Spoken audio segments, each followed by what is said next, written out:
बिस्मिल्लाहिर्रहमानिर्रहीम। अस्सलाम वालेकुम। दोस्तों, जैसा कि हम सभी जानते हैं कि मुसलमानों में दरियाए फ़रात बहुत ज़्यादा मशहूर है और इसको बहुत ज़्यादा अहमियत दी जाती है। उसके पीछे की वजह ये है कि इस मशहूर दरिया से जुड़ी हुई एक भविष्यवाणी यानी पेशन गोई, जो आज से लगभग 1450 साल पहले अल्लाह के आखिरी पैगंबर यानी हज़रत मोहम्मद मुस्तफ़ा सल्लल्लाहु ताला अलैहि वसल्लम की तरफ से की गई थी। एक हदीस में हज़रत मोहम्मद मुस्तफ़ा सल्लल्लाहु ताला अलैहि वसल्लम ने इरशाद फरमाया है कि क़यामत उस वक्त तक कायम नहीं होगी जब तक दरियाए फ़रात के नीचे से सोने का पहाड़ ना निकल आए। इसके लिए जंग होगी और हर 100 में से 99 लोग कत्ल हो जाएंगे और इनमें से हर कोई यही सोचेगा कि शायद वो बच जाए। इतना ही नहीं, एक और हदीस में ये भी मिलता है कि पैगंबर इस्लाम ने कहा था कि करीब एक दरिया फ़रात खुश्क होकर सोने के ख़जानों को ज़ाहिर कर दे। तुम में से जो भी उस वक्त मौजूद हो उसमें से हरगिज़ कुछ ना ले। इन सारी हदीसों से पता चलता है कि क़यामत की कुछ बड़ी निशानियों में से एक निशानी ना सिर्फ दरियाए फ़रात का खुश्क होना है, बल्कि इसके अंदर से सोने के ख़जानों का भी ज़ाहिर होना है। मगर याद रहे, साथ ही साथ वार्निंग भी दे दी गई है कि जो भी उस वक्त तुम में से मौजूद हो वो इस खजाने से कुछ भी ना ले। मगर दोस्तों, अब सवाल यही है कि आखिर ये दरियाए फ़रात है क्या? ये इतना ज़्यादा ख़ास क्यों माना जाता है और क्या सच में इसके अंदर से सोना निकलना शुरू हो गया है? जैसा कि हम देखते हैं कि पिछले कुछ वक्त से सोशल मीडिया पर लोगों की तरफ से अलग अलग तरह के दावे किए जा रहे हैं। बहुत से लोग ये दावा कर रहे हैं कि ये दरिया ना सिर्फ खुश्क हो चुका है, बल्कि इसके अंदर से हजारों साल पुराना एक शहर भी ढूंढ लिया गया है और इसी शहर के अंदर से सोना निकल रहा है, जिसको लोग बड़ी तेजी के साथ निकाल रहे हैं। साथ ही साथ बहुत से लोग ये भी दावा कर रहे हैं कि हदीस में जिस सोने की बात की गई है उस सोने से मुराद असल सोना नहीं बल्कि तेल मुराद है, क्योंकि तेल यानी ऑयल भी आज कीमत के बारे में सोने से कम नहीं है।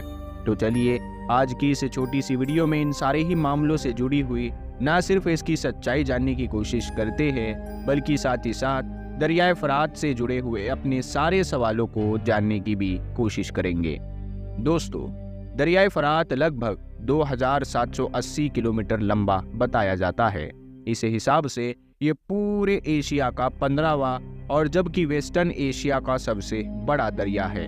वैसे तो ये दरिया फ़रात ऊपर से सिर्फ 3 ही देशों में मौजूद है कि जो तुर्की से शुरू होता है, फिर सीरिया में इंटर होता है और इराक को पार करता हुआ पर्शियन गल्फ में गिर जाता है। मगर दोस्तों, दरियाए फ़रात का जो ड्रेन एरिया है वो बहुत ज़्यादा बड़ा है और इस हिसाब से अब ये 6 देशों को अपने अंदर ले लेता है, जिसमें तुर्की, सीरिया और इराक के अलावा सऊदी अरेबिया, ईरान और कुवैत भी शामिल हैं। आज के दौर में इसका ज़्यादातर इलाका एक दरिया कम बल्कि दलदली इलाका ज़्यादा लगता है। वैसे भी ये दरिया बहुत सारी खाइयों और घाटियों से होकर गुजरता है। इस दरिया के लिए सबसे पहला डैम 1970 में बनाया गया था। उसके बाद से लगातार स्पेशल तुर्की और सीरिया के इलाके में एक के बाद एक कई डैम बनाए गए। लगातार बनने वाले इन डैम की वजह से अब इस दरिया में बहने वाले पानी का बहाव भी काफ़ी कम हो चुका है। 15 अप्रैल 2014 को तो तुर्की ने एक डैम की मदद से इस दरिया के बहाव को बिल्कुल ही रोक दिया था, जिसकी वजह से तुर्की और सीरिया के बॉर्डर पर ये बिल्कुल पूरी तरह से खुश्क हो चुका था। और कुछ वक्त पहले ही अचानक से ये दावे भी किए गए थे कि इस दरिया के सूखने की वजह से इस दरिया के अंदर से एक शहर भी दरियाफ्त हुआ है, जिसको लगभग 3500 साल पुराना बताया जा रहा है।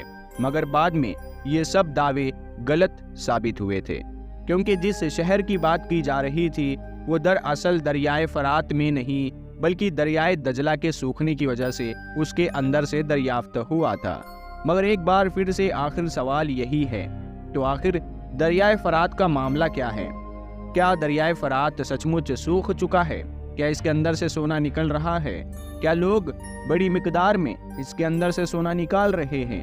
تو سب سے پہلے میں آپ کو بتا دوں کہ دریائے فرات کے پانی کا بہاؤ بھلے ہی بڑی تیزی سے کم ہوا ہو، مگر ابھی بھی یہ پوری طرح سے سوکھا نہیں ہے۔ جہاں تک معاملہ سونے کا ہے کہ جو ہمیشہ سے بہت زیادہ ڈیمانڈ میں رہا ہے، تو میں آپ کو بتا دوں کہ ویسے تو ایک لمبے وقت سے دریائے فرات کے بہت سارے الگ الگ کناروں پر بہت سارے لوگوں کی طرف سے سونا ڈھونڈنے اور بہت سارے لوگوں کی طرف سے سونا ملنے کے دعوے کیے گئے ہیں، مگر بعد میں ان سارے ہی دعووں کی صحیح طریقے سے تصدیق نہیں کی جا سکی ہے۔ کچھ ہسٹوریکل ریکارڈز کے مطابق پرانے دور میں دریائے فرات کے آس پاس کے علاقے میں سونے کی خانیں ہوا کرتی تھی۔ کچھ ایکسپرٹس مانتے ہیں کہ بہت ممکن ہے کہ آج کے دور میں بہت سارے لوگوں کو دریائے فرات کے آس پاس کے علاقے سے جو سونا ملنے کی خبریں آتی ہے وہ شاید انہی خانوں سے نکلتا ہو۔ حالانکہ دوستو، نئے دور میں بھی سریا کے ایسٹرن علاقے میں وقت وقت پر سونا نکالنے کا کام کیا جاتا ہے۔ یہ سونا نکالنے کا کام وہاں کے لوکل دیہاتی لوگ کرتے ہیں، مگر ظاہر ہے یہ سونا بہت ہی کم ماترا یعنی کہ بہت ہی کم رفتار میں پایا جاتا ہے۔ یعنی ابھی بھی زیادہ تر ایکسپرٹس یہی مانتے ہیں کہ ابھی تک اس طرح کے کوئی ثبوت نہیں ملے ہیں جو اس بات کی طرف اشارہ کرتے ہو کہ دریائے فرات کے اندر بہت ہی بڑی تعداد میں سونا پایا جاتا ہے یا پھر اس کے اندر سونے کا بہت بڑا پہاڑ موجود ہے۔ مگر پھر سوال یہی پیدا ہوتا ہے کہ اگر ایکسپرٹس کی یہ بات مان بھی لی جائے کہ دریائے فرات کے اندر سونے کے پہاڑ موجود نہیں ہیں، تو آخر قیامت کی نشانی کے طور پر حدیث شریف میں کس سونے کے پہاڑ کی بات کی گئی ہے؟ اسی لیے کچھ اسکالرز یہ بھی مانتے ہیں کہ شاید وہ جس سونے کی بات کر رہے ہو وہ دراصل اصلی سونا نہیں، بلکہ اس سونے سے تیل مراد ہے، جو تیل آج کی اس دنیا یعنی نئی دنیا میں قیمت یا اہمیت کے معاملے میں کسی سونے سے کم نہیں ہے۔ مگر زیادہ تر مسلم اسکالرز یہی کہتے ہیں کہ حدیث میں جس طرح سے بار بار صاف طور پر سونے کا نام لیا گیا ہے تو اس سے مراد یہی ریئل سونا ہے، تیل یا اس جیسی کوئی اور قدرتی نعمت نہیں۔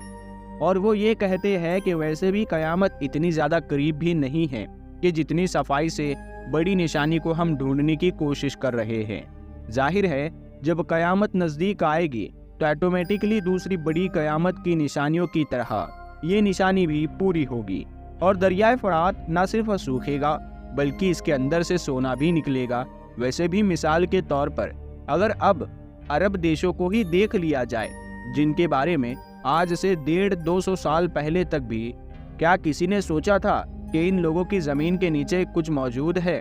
یہ سارے علاقے تو صرف جٹیل میدان اور ریگستان ہی مانے جاتے تھے، مگر پھر پوری دنیا نے دیکھا کہ چند سالوں کے اندر ہی ان کی زمینوں سے ایک ایسا خزانہ نکلا جس نے نہ صرف پوری دنیا کے ہوش اڑا دیے بلکہ ان کی قسمت کو بھی بدل کر رکھ دیا۔